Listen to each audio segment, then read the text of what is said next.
আল্লাহ পাক যেটা চাচ্ছেন সকল মুসলিম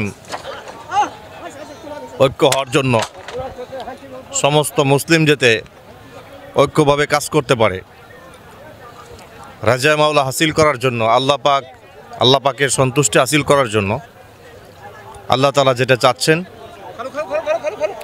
আমরা সেটা চাই। আমরা যাতে সবাই সমস্ত মুসলিম এক হইতে পারি, ঐক্য হয়ে কাজ করতে পারি, আমাদের কামনা এটাই। আসলে কোনো মুসলিম আলাদা হতে পারে না। কোনো মুসলিম যদি আলাদা হয়ে যায় তো দিনের ব্যাপারে বলা হয়েছে যে এটা বহুত বড় লোকসানের বিষয়। এটা এত বড় লোকসান যে এই লোকসানের কথা আল্লাহ রাসূল সাল্লাল্লাহু আলাইহি ওয়াসাল্লাম বলছেন, হাদিস শরীফে আছে এটা, যে কতগুলা বকরির পাল, বলে বকরির পালের থেকে যদি কোনো বকরি আলাদা হয়ে যায় তো নেকড়ে অবশ্যই এটার জন্য সুযোগ পাওয়া যায়, অবশ্যই তাকে সহজে ঘায়েল করতে সে সহজে এটা সুযোগ পায়। ঠিক তেমনি মুসলমান থেকে বিচ্ছিন্ন হওয়া এটা বহুত বড় খারাপের বিষয়। মুসলমান থেকে বিচ্ছিন্ন হয়ে যাবে, আর এটার দরুন কাফের মুশরিকরা এটার মধ্যে বহুত বড় সুযোগ পাবে।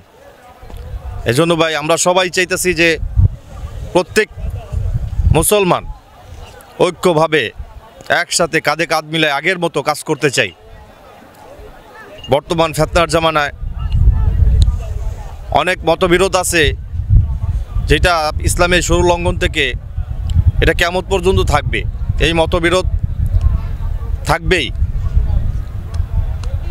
তবে বিধায় এই জন্য করণীয় কাজ হলো সকল মতবিরোধকে আমরা অবসান ঘটায় আমরা নিজেদের মধ্যে সবাই একসাথে কাঁধে কাঁধ মিলিয়ে চলতে চাই এবং পুনরায় আগের মতো কাজ করতে চাই। এটাই হলো মূলত দাওয়াতের মেহনতের ময়দানে কেউ যদি নিজেকে খুবই ফকর করে, নিজেকে নিয়ে ফকর করে, অহংকার করে, গৌরব দেখায়, যে ব্যক্তি করবে সে দাওয়াতের ময়দানে টিকতে পারবে না। আল্লাহ রাসূল সাল্লাল্লাহু আলাইহি ওয়াসাল্লাম হাদিস, যে অহংকার ব্যক্তিকে আল্লাহ তাআলাও ভালোবাসেন না। তো যারাই অহংকার করবে, এই নবীওয়ালা মেহনত নিয়ে যারাই অহংকার করবে, তাদেরই দাওয়াতের ময়দানে টিকে থাকা অসম্ভব। সুস্পষ্ট বিষয় যেটা, আমরা আসলে কারো বিরুদ্ধে যেতে চাই না। আমরা সবাই একসাথে কাঁধে কাঁধ মিলে কাজ করতে চাই। পুনরায় যেন আমাদের আগে যেভাবে এক প্লেটে খানা খাইছি সবাই মিলে, আমরা ঠিক এইভাবেই আবারও আগের মতো এক প্লেটে খানা খেতে চাই। আমরা মুসলমান ভাই সবাই আমরা রক্তের ভাইয়ের মতন একসাথে থাকতে চাই। আর যখনই মুসলমান আলাদা হয়ে যাবে, ঐক্য নষ্ট হয়ে যাবে, ন্যায়ের পথ থেকে সরে দাঁড়াবে, তখনকেই এটার মধ্যে বহুত বড় ঘাটতি আসবে, বহুত বড় এক লোকসানের বিষয় আসবে, যেটা সে জবানে প্রকাশ করবে, যদিও সে অন্তরে প্রকাশ করবে না, অন্তরে প্রকাশ করবে, জবানে প্রকাশ করবে না। জবানে প্রকাশ করার দ্বারায় ইসলাম থেকে খারিজ হয়ে যায়, অন্তরে প্রকাশ করার দ্বারায় বলে মুনাফিকি তৈরি হয়। তো এই মুনাফিকি থেকে বাঁচার জন্য ভাই আমাদের অন্তরকে পরিষ্কার রাখা চাই। আমাদের মুনাফিকি থেকে বাঁচার জন্য আমাদের ভিতরকে, অন্তরকে পরিষ্কার রাখা চাই। এই জন্য কারোর সাথে কারো বিরুদ্ধে আমরা মুনাফিকি করব না, আমরা কারো কোনো গীবত শাকায়াত গাইব না। আমরা সৎ ন্যায় নিষ্ঠাভাবে আল্লাহ তাআলার দ্বীন প্রতিষ্ঠিত করব। আর এটাই আমাদের আল্লাহ রাসূল সাল্লাল্লাহু আলাইহি ওয়াসাল্লামের রেখে যাওয়া বিধান।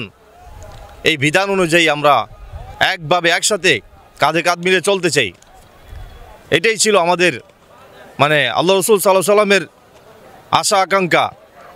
বিদায়ের ভাষণে লক্ষ সাহাবীদেরকে আল্লাহ রাসূল সাল্লাল্লাহু আলাইহি ওয়াসাল্লাম যে ভাষণ দিচ্ছেন, বিদায় হজের ভাষণে যে ভাষণ দিচ্ছেন, যে কথা রেখে গেছেন, আমাদের মধ্যে এই কথাটা আজীবন যেন ঐক্য থাকে, মজবুত থাকে, এটার এটার শিকড় যেন মজবুত থাকে।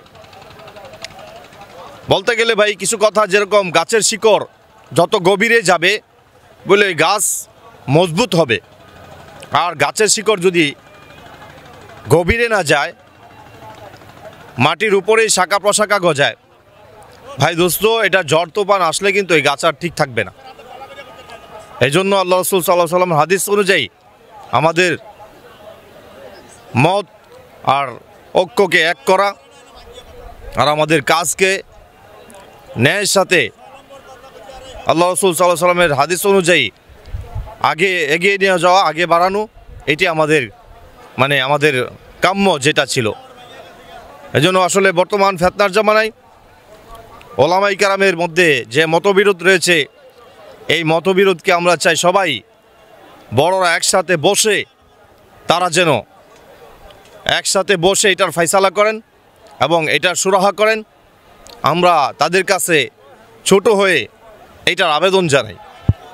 জি, আসসালামু আলাইকুম রহমতুল্লাহ।